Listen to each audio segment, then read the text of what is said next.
Hello students, today we are going to learn about third unit English in 8th class. We have 3 readings, Selfish Gaint 1, Selfish Gaint part 2 and the poem The Garden Within. Okay, the main theme of this unit is humanity అంటే మానవత్వము. So third యూనిట్లో మనకు మానవత్వము అనేది థీమ్గా ఉంటుంది. Look at this giant humanity, this is the face sheet. Look at the picture given below and answer the questions that follow. Okay, look at the picture below. కింద ఉన్న picture చూడండి, మనకు trigger షీట్లో ఉంది. Children are playing here. So పిల్లలు ఇక్కడ గెయిన్తో ఆడుకుంటున్నారు. What do you notice in the picture? The children are playing in the garden with the giant. Okay, పిల్లలు తోటలో గెయిన్తో ఆడుకుంటున్నారు. What do you think of the size and sitting posture of the figure which is looking at the children? అతని size ఎలాగనుకుంటున్నారు అంటే the giant is very big. What's the mood of the children? Children ఎలాగున్నారు అంటే children are happy. Children చాలా హ్యాపీగా ఆడుకుంటున్నారు. Okay, third unit A reading? Selfish giant part 1. So selfish means స్వార్థపూరితమైన. Old giant and the giant refer to the same character. The giant is the selfish character whereas old giant is changed and kind character. The giant అనేది వయసులో ఉన్నప్పుడు, యంగ్గా ఉన్నప్పుడు ఉన్నటువంటి selfish character అనమాట. Old giant means changed and kind, కొంచెం ముసలివాడైపోయేసి మంచిగా మారడం అనమాట. ఓకే, సో ఇక్కడ మనకి లెసన్లో ఓల్డ్ గెయింట్ అంటే మారినటువంటి వ్యక్తి, మంచివాడు అని. ద గెయింట్ అని వచ్చినప్పుడు స్వార్థపరిదు అని చెప్పేసి. ఓకే, సేమ్ క్యారెక్టర్, ఒక్కరే యంగ్లో ఉన్నప్పుడు సెల్ఫిష్గా ఉన్నప్పుడు, ఓల్డ్ అయిన తర్వాత కొంచెం కైండ్గా మారిపోయాడు. Okay, an old gaint addresses the audience directly. The action plays out behind him as it describes it. Okay, the old giant addresses the audience directly. Audience అంటే వినేవాళ్ళు లేదా చూసేవాళ్ళు, ప్రేక్షకులు.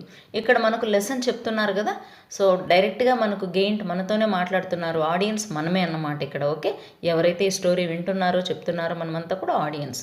మనతో అడ్రసెస్ డైరెక్ట్లీ, మనతో డైరెక్ట్గా చెప్తున్నాడు తన స్టోరీని. The action place out behind him as he describes it. Action అంటే ఈ జరిగిన స్టోరీ మొత్తం తనే డిస్క్రైబ్స్, వివరిస్తూ వస్తాడనమాట. ఒకరి స్టోరీని ఇంకొకరు వివరిస్తారు, ఫలానా వ్యక్తి ఉండేవాడు అలాగా, అట్లా కాదు, నేనే ఇక్కడ, నేనే ఇలాగున్నాను, ఇప్పుడు నేను ఇలా ఉన్నాను అనేసి డైరెక్ట్గా మనకు ఓల్డ్ గెయింటే డిస్క్రైబ్ చేస్తూ ఉంటుంది. Okay, look at this paragraph. First paragraph అనమాట. I once owned a large lovely garden with soft green grass. I refers to old giant అనమాట. నాకు అంటే ఓల్డ్ గెయింట్ అంటే ముసలివాడైనటువంటి రాక్షసుడు. So I once owned a large. Owned means నాకు కలిగి ఉండేను అంటే ఓనర్షిప్ అనమాట. అక్కడ పొసెసివ్. లార్జ్ లవ్లీ గార్డెన్, నాకు ఒక అందమైన పెద్ద గార్డెన్ ఉండేది. విత్ సాఫ్ట్ గ్రీన్ గ్రాస్, మెత్తటి పచ్చటి గడ్డి ఉండేది అనమాట. అంటే గార్డెన్ అంటేనే మనకు ఫస్ట్ మనం ఊహించేది ఏంటంటే అక్కడ గ్రౌండ్ అంతా కూడా గ్రీన్ గ్రాస్తో కవర్ అయిపోయి ఉంటుంది. So soft green grass. Here and there over the grass stood beautiful flowers like stars. And there were 12 peach trees that in the springtime broke out into delicate blossoms of pink and pearl and in the autumn bore rich fruit. Here and there అంటే అక్కడక్కడ. Over the glass stood beautiful flowers like star. నక్షత్రాలు నిల్చుకున్నాయి అన్నంత బ్యూటిఫుల్గా flowers ఉండేవి గడ్డిపైన అక్కడక్కడ. And there were 12 peach trees. ఆ గార్డెన్లో 12 పీచ్ ట్రీస్ ఉన్నాయి. పీచ్ మనకు తెలుసు కదా ఫ్రూట్స్లో. సో పీచ్ ట్రీస్ ఉన్నాయి. That in the spring time broke out in to delicate blossoms of pink and pearl and in the autumn bore rich fruits. Spring time, spring అంటే మనకు seasons అనమాట, ఋతువులు. మనకు ఇంగ్లీష్లో 4 సీజన్స్ ఉన్నాయి: spring, atom, rainy and summer. Okay, spring అంటే వసంత ఋతువు. మీకు వీలైతే లెసన్ వినేటప్పుడు ఇక్కడైతే మీకు కొత్త కొత్త వర్డ్స్ వస్తాయో వాటి మీనింగ్స్ నోట్ చేసుకోండి. Okay, 12 peach trees that in the springtime broke out into delicate blossoms of a pink and pearl. చూడండి, ఈ స్ప్రింగ్ టైంలో వసంత ఋతువు కాలంలో బ్రోక్ అవుట్ అంటే విచ్చడం. ఫ్లవర్స్ మొగ్గ నుంచి చిన్నగా ఇలాగ విచ్చుకుంటాయి చూడండి. So broke out into delicate blossoms. Delicate means sensitive, చాలా సున్నితమైనటువంటి బ్లాసమ్స్, ఫ్లవర్స్ పూస్తాయి. చూడండి, పువ్వులు ఎప్పుడైనా మీరు టచ్ చేసినట్లయితే అంత సాఫ్ట్గా ఉంటాయి, గట్టిగా నలిపామంటే నలిగిపోతాయి అన్నమాట. సో అందుకే వాటిని డెలికేట్ బ్లాసమ్స్ అంటారు. ఈ పీచ్ ట్రీస్కి వసంత ఋతువు కాలంలో సున్నితమైన డెలికేట్ బ్లాసమ్స్ వస్తాయి. అవి ఏ కలర్లో ఉంటాయి? Pink and pearl. అంటే పర్ల్ అంటే మనకు ముత్యాలు, పర్ల్ మిక్స్డ్ కలర్లో ఫ్లవర్స్ వస్తాయి. And in the autumn bore rich fruit. Autumn means ఆకురాల్చు కాలం. ఓకే, ఇది సీజన్ అన్నమాట ఆటమ్. ఈ ఆటమ్ సీజన్లో రిచ్ ఫ్రూట్, దండిగా ఫ్రూట్స్ కూడా కాస్తాయి. Okay, the birds sat on the trees and sang so sweetly that our children used to stop their games in order to listen to them. The birds sat on the trees, ఈ peach trees పైన birds కూర్చుంటాయి. And sang so sweetly, ఎంత వినసొంపుగా పాట పాడతాయంటే ఆడేవాళ్ళు ఆపి మరి ఆ సౌండ్స్ని వింటారంట. Every afternoon as they were coming from school the children use to go and play in my garden but one day I came back. Afternoon పిల్లలు స్కూల్ నుంచి తిరిగి వచ్చేటప్పుడు the children use to go and play in my garden, school నుంచి నేరుగా my గార్డెన్లోకి వెళ్ళేసి ఆడుకునేవాళ్ళు. But one day I came back, కానీ ఒకరోజు నేను తిరిగి వచ్చాను. అంటే ఎక్కడికి వెళ్ళి ఉన్నాడు అతను? I had been to visit my friend the Cornish ogre and had stayed with him for 7 years. Cornish ogre అనేది కూడా ఇంకొక రకమైన రాక్షసుడు. సో నా ఫ్రెండ్ వేరే రాక్షసుడు కార్నిష్ ఓగర్ దగ్గరికి వెళ్ళాను. And had stayed with him for 7 years. 7 ఏళ్ల పాటు అతనితోనే ఉన్నాడు. After the 7 years over I had said that all I had to say and I determine to return to my own castle.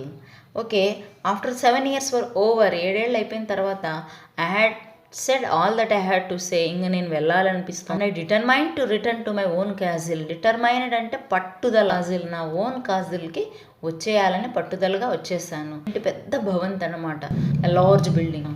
When I arrived I saw children playing in my garden. నేను వచ్చేసరికి పిల్లలు నా గార్డెన్లో ఆడుకుంటూ ఉన్నారు. రావడం గట్టిగా అరిచాడనమాట.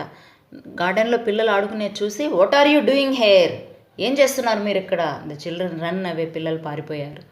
The గెయిన్, my own garden is my own garden, any one can understand that and I will allow nobody to play it in but myself. చెప్తుంది, my own garden is my own garden, ఈ garden ఉంది నా తోట, నాకు మాత్రమే తోట. Any one can understand that, అందరూ అర్థం చేసుకోవాల్సింది ఏంటంటే ఎవరిని ఆడుకోవడానికి అలో చెయ్యను అనేసి చెప్పాడు. ఓకే, ద ఓల్డ్ గెయింట్ అంటే ఇప్పుడు ముసళ్ళు అయిపోయేసి మారిపోయింది కదా. Points out the younger giant working on the wall అని ఇలాగ వేలు చూపిస్తూ, అంటే వాల్ గోడ పని చేస్తున్నది చూపిస్తూ ఉంది. ఏంటి? Putting up a sign and then listening at the wall. High wall, ఎత్తైన గోడ కట్టేశాను నేను అక్కడ అనేసి చూపిస్తూ చెప్తున్నాడు. యంగ్గా ఉన్నప్పుడు ఇలాగ చేశాను, గోడ కట్టేశాను. So I built a high wall all round and put up a notice board. చుట్టూ గార్డెన్ చుట్టూ హై వాల్, చాలా ఎత్తైన గోడ కట్టేసి put up a notice board, ఒక హెచ్చరిక బోర్డు కూడా పెట్టాడు. ఏంటి? Trespassers will be prosecuted.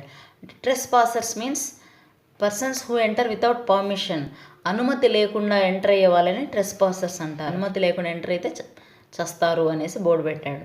I had the children whispering out side the wall on their way to school. Okay, ఇట్లా గోడ కట్టేశారు కదా. Next day the children on their way to school, next morning పిల్లలు స్కూల్కి వెళ్ళేటప్పుడు I had the children whispering out side the wall, గోడ బయట వాళ్ళు విస్పరింగ్ అంటే గుసగుసలాడేది వింటున్నాడనమాట. దిస్ ఇస్ ద గెయింట్స్ కాజిల్, ఇది కాజిల్ అనమాట, భవనము. సో భవనానికి రిటర్న్ వచ్చేసింది. ఓకే, 12 పీచ్ ట్రీస్ గార్డెన్ అనమాట. గెయింట్ వస్తానే పిల్లలందరూ పారిపోతున్నారు. Children stood out of the wall and they were whispering about the giant. ఎవరు అని కన్ఫ్యూజ్ కాకుండా వాళ్ళకు సపరేట్గా పర్టికులర్గా చెప్పడం కోసం ఇక్కడ టాల్ గర్ల్, షార్ట్ బాయ్ అలా చెప్పి, టాల్ గర్ల్ పొడవాటి అమ్మాయి, now we have nowhere to play, ఇప్పుడు మనము ఆడుకోవడానికి ఎక్కడా ప్లేస్ లేదు అని. Short boy, we can play on the road, ఒక పొట్టిగా ఉన్న అబ్బాయి చెప్పాడు అనమాట. We can play on the road, మనం రోడ్డు పైన ఆడుకోవచ్చు. Square girl, but the road is very dusty, road చాలా డస్టీ, దుమ్ముగా మురిగ్గా ఉంది కదా. గ్రేస్ఫుల్ గర్ల్, ఒక అందమైన అమ్మాయి. And full of hard stones, చాలా గట్టిగా ఉన్న రాళ్ళు కూడా ఉన్నాయి రోడ్డు పైన. అండ్ రౌండ్ బాయ్, ఒక రౌండ్ ఫేస్ ఉన్న అబ్బాయి అంటున్నాడు, ఐ డోంట్ లైక్ ఇట్, నాకు ఈ రోడ్డు నచ్చలేదు. గ్రేస్ఫుల్ గర్ల్, మళ్ళీ అందమైన అమ్మాయి చెప్తుంది చూడండి, let's walk around the wall when our lessons are over, మనకు పాఠాలు అయిపోయినంత వరకు వాక్ అరౌండ్ ద వాల్, ఈ గోడ చుట్టూ తిరుగుదాం పదా. At least we can talk about the beautiful garden in side, కనీసం మనము గార్డెన్ పోలేకపోయినా తోట గురించి అయినా మనం మాట్లాడుకోవచ్చు కదా. టర్ల్ గర్ల్, పొడవైన అమ్మాయి, how happy we were there, అబ్బా ఎంత హ్యాపీగా ఆడుకుంటూ ఉన్నాం మనం గార్డెన్లో. Round boy, he is a very selfish giant, ఇతను చాలా స్వార్థంతో కూడిన రాక్షసుడు. The giant opens the door in the wall and shouts at the children. ఒక్కసారిగా గెయింట్ డోర్ ఓపెన్ చేసేసి గట్టిగా అరిచింది, my own garden is my own garden and any one can understand that I will allow nobody to play in it but myself. అని గట్టిగా అరిచేసి my own garden is my own garden, ఈ garden ఉందే ఇది నా తోట, any one can understand that, ప్రతి ఒక్కరూ అది అర్థం చేసుకోవాల్సిందే. I will allow nobody to play in it, ఎవరిని నేను ఆడుకోవడానికి అలో చేయను, బట్ మై సెల్ఫ్, నేను ఒక్కడనే ఇందులో ఆడుకోవాలి. The children scatter, scatter means విసిరేసినట్లుగా, గ్యాదర్ అంటే సేకరించుట, స్కాటర్ అంటే ఇట్లా విసిరి పెట్టినట్టు చెల్లా చెదురుగా పారిపోయారనమాట పిల్లలు. ఓల్డ్ గెయిన్ then the spring came and all over the country there were little blossoms and birds, only in my garden it was still winter. ఇలాగ నేను అరిచాను, అరిచిన తర్వాత ఏమైంది, దెన్ ద స్ప్రింగ్ కేమ్, వసంత ఋతువు వచ్చింది, and all over the country there were little blossoms and little birds, మొత్తం దేశమంతా చిన్న చిన్న పూతలు పూసి లిటిల్ బర్డ్స్, పక్షులన్నీ వచ్చాయి. Only in my garden it was still winter, కానీ నా గార్డెన్లో మాత్రం ఇంకా చలికాలమే ఉంది. The birds didn't come to sing, పక్షులు పాడడానికి రాలేదు. And the trees forgot to blossom, చెట్లు పూతలు పూయడమే ఫర్గాట్, మర్చిపోయాయి. The people who were pleased best were the snow and the frost, the people who were pleased, ఎవరికి బాగా నచ్చింది, ప్లీజ్ ఎవరికి బాగా నచ్చింది నా తోట అంటే బెస్ట్గా the snow and the frost, snow అంటే మంచుకి, ఫ్రాస్ట్ అంటే పొగమంచు. ఇక్కడ ఎందుకు పీపుల్ అన్నాడు చూడండి, మంచు పొగమంచుని ఇక్కడ పర్సానిఫికేషన్ చేశారు. మనకు అలంకరణలు ఉన్నాయన్నమాట, తెలుగులో ఉపమాలంకారం, రూపాలంకారం ఉంటుంది కదా, అలాగా ఇంగ్లీష్లో సిమైల్, మెటాఫర్, పర్సానిఫికేషన్ అలా ఉన్నాయి. సో మంచుని కూడా ఒకలాగా భావించి, సో ఆ ఇద్దరు పీపుల్ వచ్చారు నా తోటలోకి అనేసి అంటున్నారు. ఓకే, నా గార్డెన్లోకి పూర్తిగా మంచు, పొగమంచుతో నిండిపోయింది. Snow and the frost, spring has forgotten this garden, so now we can live here all the year round. Spring has forgotten this garden, వసంత ఋతువు ఈ తోటను మర్చిపోయింది. So now we can live all around the year, కాబట్టి మనం ఇంకా సంవత్సరం పొడవునా ఉండొచ్చు. ప్రతి సీజన్ ఒక 3 months 4 months ఉంటుంది, అంటే వింటర్ చలికాలం అనేది 3 months అన్నా 4 months అన్నా ఉంటుంది. ఆల్ ఓవర్ ద ఇయర్, ఇక్కడ నెక్స్ట్ సీజన్ స్ప్రింగ్ రాలేదు కాబట్టి మనమే ఆల్ ఇయర్ సంవత్సరం అంతా ఉందాము అనేసి స్నో ఫ్రాస్ట్ మాట్లాడుకుంటున్నాయి. The snow covered up the grass with our great white cloth, చూడండి మంచు కవర్డ్ అప్ ద గ్లాస్, గడ్డిని మొత్తం కప్పేసింది. ఎట్లా, with a great white cloth, తెల్లటి కోటు కప్పినట్లుగా తెల్లటి మంచు కప్పేసింది. And the frost painted all the trees silver, ఇంకా ఈ పొగ మంచు ఉందే అంటే సన్నని రవ్వలాగా పొడిరాగా రాలేటటువంటి ఫ్రాస్ట్ మంచు painted all the trees silver, చెట్ల మీద ఆకుల మీద అంతా రాలి గ్రీన్ కలర్ ట్రీస్ అన్నీ కూడా సిల్వర్ కలర్ లేకంటే వైట్గా మారిపోయాయి మంచు కురిసి. Then they invited the north wind to stay with them, తర్వాత వాళ్ళు నార్త్ విండ్ని పిలిచారంటే ఉత్తర పవనం. ఇవి రెండు కలిసి అంటే స్నో ఫ్రాస్ట్ కలిసి ఇన్వైటెడ్ ద నార్త్ విండ్, ఈ ఉత్తర పవనాన్ని ఆహ్వానించారు. When he came he was wrapped in heavy fire, ఇక్కడ నార్త్ విండ్ని కూడా హీ అని అంటే పర్సానిఫికేషన్ చేశారు. బాగా ఉన్ని ఎలాగ పొరలు పొరలుగా ఉంటుందో అలాగ తోట అంతా పొరలు పొరలుగా నిండిపోయింది అనమాట, హెవీ ఫర్స్తో నిండిపోయింది. He roared all day about the garden and rejoice and blowing the chimney pots over, రోజంతా ఈ ఉత్తర పవనాలు గర్జిస్తూ అంటే గాలులు 4 వైపుల నుంచి వీస్తున్నప్పుడు గర్జించినట్లుగా వస్తుందన్నమాట సౌండ్, అలా గర్జిస్తూ ఆల్ అబౌట్ ద గార్డెన్, తోటంతా తిరుగుతూ అండ్ రీజాయిస్డ్ ఇన్, క్యాజిల్కి చిమ్నీ పాట్స్ ఉంటాయన్నమాట పైన, blowing the chimney pots over అంటే ఈ చిమ్నీ పాట్స్ చుడులు తిరుగుతూ గాలి తిరిగేటప్పుడు పగిలిపోతున్నాయన్నమాట. సో అంత స్పీడ్గా అంత వేగంగా ఆ చల్లగాలులు వీస్తూ ఉన్నాయి. North wind, this is a delightful spot, we must ask the hail to come on a visit.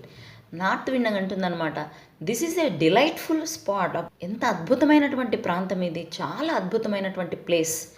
We must ask the hail to come on a visit, మనము హెయిల్ని కూడా ఇన్వైట్ చేద్దాము ఒకసారి విజిట్ చేయమని, అంటే సందర్శించి వెళ్ళమని.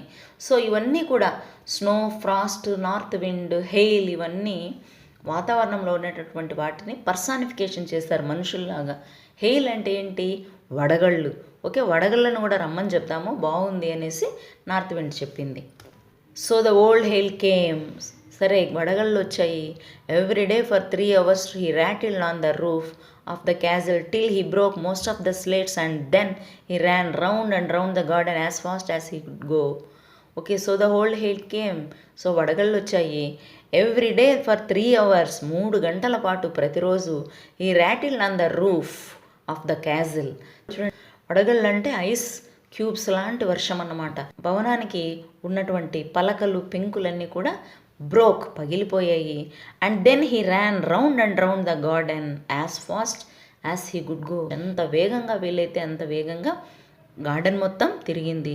He was dressed in grey, so light కలర్లో ఉంటాయి గళ్ళు. And his breath was like ice. I sat at the window, బయటకు చూస్తున్నాను. మై కోల్డ్ వైట్ గార్డెన్, నా గార్డెన్ ఎలాగైపోయిందంటే గ్రీన్గా ఉండేది వైట్ కలర్లో, అంటే స్నో మంచు ఉంది, ఫ్రాస్ట్ పొగ మంచు ఉంది, హెయిల్ వడగళ్ళు ఉన్నాయి, నార్త్ విండ్ చల్లని ఉత్తర పవనం వీస్తూ ఉంది. కాబట్టి చల్లగా తెల్లగా ఉన్న గార్డెన్ని కిటికీలోంచి చూస్తూ గేట్. I cannot understand why the spring is so late in coming. I hope there will be a change in weather. ఎందుకు స్ప్రింగ్ సీజన్ ఇంత లేట్గా వస్తుంది నాకు అర్థం కావట్లేదు. అంటే కిటికీలో కూర్చొని ఆలోచిస్తుంది ఎందుకు ఇంకా వసంత ఋతువు రాలేదు అని. I hope there will be a change in weather. వాతావరణంలో మార్పు ఉందేమో బహుశా. ఓల్డ్ గేట్ చూడండి, but the spring never came not the summer. సరే, స్ప్రింగ్ వసంత ఋతువు రాలేదు, వేసవి కాలం కూడా రాలేదు. The autumn gave golden fruit to every garden but to my garden she gave none. తర్వాత యాటమ్ సీజన్ కూడా వచ్చింది, అన్ని చోట్ల gave golden fruit to every garden. అంటే ఇక్కడ బంగారు పండ్లని కాదు, ఎక్కువగా ఫ్రూట్స్తో నిండిపోయాయి మిగిలిన అన్ని gardens. But to my garden she gave none. కానీ నా తోటలో మాత్రము ఒక్క ఫ్రూట్ కూడా లేదు. యాటమ్ సీజన్ అంటే ఆకురాల్చు కాలం, శిశిర ఋతువు అంటారు కదా, అది. ఏమంటుంది చూడండి, హీ ఈజ్ టు సెల్ఫిష్. ఈ రాక్షసుడు చాలా selfish. So it was always winter hair. కాబట్టి ఈ సీజన్స్ రాలేదు కాబట్టి తన గార్డెన్లో ఆల్వేస్ వింటర్, ఎప్పుడు చలికాలమే ఉంది. అండ్ ద నార్త్ విండ్ ఉత్తర పవనం, అండ్ ద హెయిల్ వడగళ్ళు, అండ్ ద ఫ్రాస్ట్ పొగమంచు, and the snow danced about through the trees. ఇవన్నీ కలిసి గార్డెన్లో ట్రీస్ చుట్టూ డాన్స్ చేస్తూ ఉన్నాయి. Trees bearing round fruit with soft red and yellow skin. So peach అంటే మనకు పీచ్ ఫ్రూట్స్ కొంచెం చిన్న సైజులోనే రెడ్ ఎల్లో మిక్స్డ్ కలర్లో ఉంటాయి. Okay, spring time the season between winter and summer when plants be grown. ఇది winter, చలికాలానికి వేసవికి మధ్యలో వస్తుంది వసంత ఋతువు కాలం. డెలికేట్ బ్లాసమ్స్, టెండర్ ఫ్లవర్స్, సున్నితమైనటువంటి పువ్వులు. Castle large strong building with strong and thick walls, ఒక బలమైనటువంటి పెద్ద భవనము. Trespassers, persons who go in to land without permission, అనుమతి లేకుండా ప్రవేశించే వాళ్ళు. విస్పరింగ్, స్పీక్ క్వైట్లీ, గుసగుసలాడుట. స్కాటర్, డిస్పర్, స్ప్రెడ్ ఓవర్, విసిరినట్లు చెల్లా చెదురవుట. Clock, a type of coat that has no sleeves, అంటే స్లీవ్స్ అంటే హ్యాండ్ పార్ట్ ఉంటుంది కదా, అది లేనటువంటి ఒక coat cloak. Wrapped, covered, dressed, చుట్టబడిన. రీజాయిస్డ్, ఎక్స్ప్రెస్డ్ గ్రేట్ హ్యాపీనెస్, చాలా సంతోషంగా. Chimney pot, a short white pipe placed on top of a chimney. భవనం పైన ఒక రౌండ్ ఇట్లా కుండ లాంటి ఆకారం వచ్చేసి పైప్ ఉంటుంది కదా, అలాంటి భాగం అనమాట. డిలైట్ఫుల్, వెరీ ప్లెజెంట్, చార్మింగ్, చాలా ఆనందము. The selfish giant part 1. Answer the following questions. What are the major characters in the story? The giant, snow, frost, north wind and autumn. Why do you think children have been named as tall girl, round boy, square girl, etc.? ఎందుకు పిల్లలకి tall girl, round boy, square girl అని పెట్టారంటే because audience have to recognize the dialogues and to understand clearly. Who are the two gaints in the play? The gaint and the old gaint. How can you say that the gaint is selfish? The gaint built a high wall round the garden and put a board as trespassers will be prosecuted. Practice చేయండి, practice is important. ఈ వీడియోని మీ friends and ఫ్యామిలీకి share చేయండి. Thank